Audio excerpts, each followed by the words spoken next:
Good afternoon, Ma'am Presi. I am Earl Patrick Napanan Relianos, and I will be discussing about vowels and consonants for today.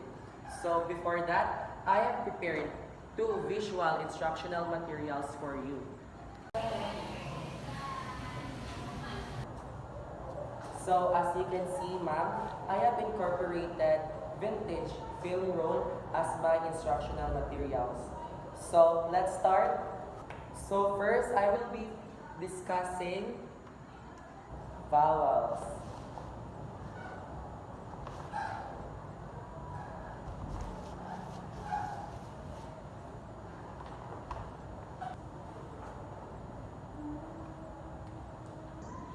So, vowels are syllabic speech sounds produced with a relatively unobstructed air stream. When producing vowels, the vocal tract is open. Hence, the sounds are frictionless and continuous.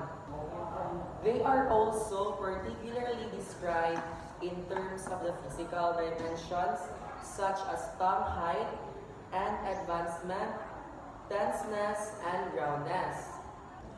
So vowels have height,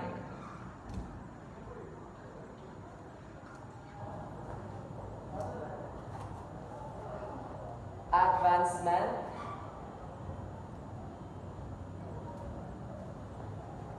and roundness.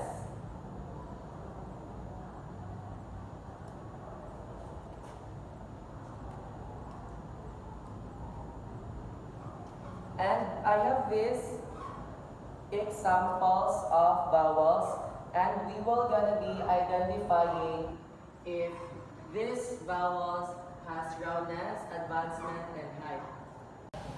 So our first example is kite. So kite has its roundness. It is unrounded. So kite is unrounded. And its advancement is in the front area. And its height, high.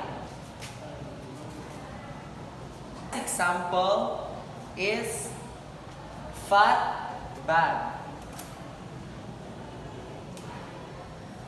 So, roundness, rounded.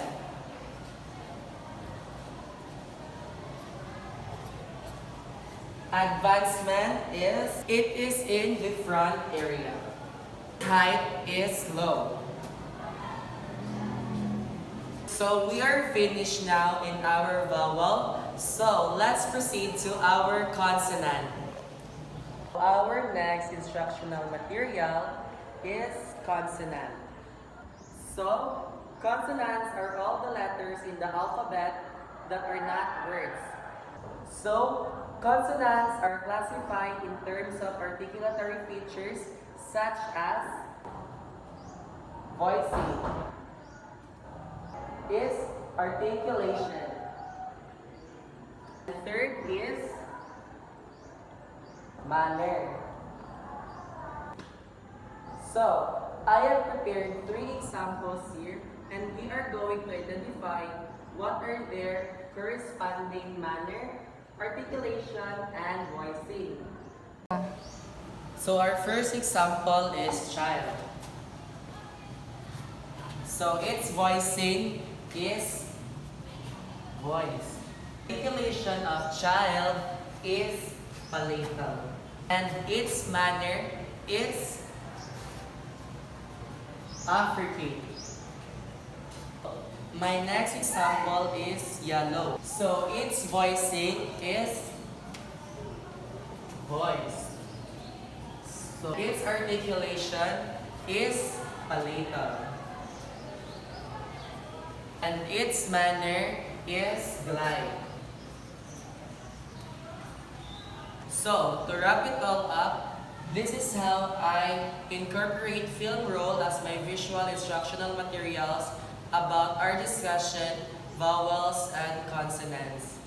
Thank you, Ma'am Presi, for listening, and good afternoon.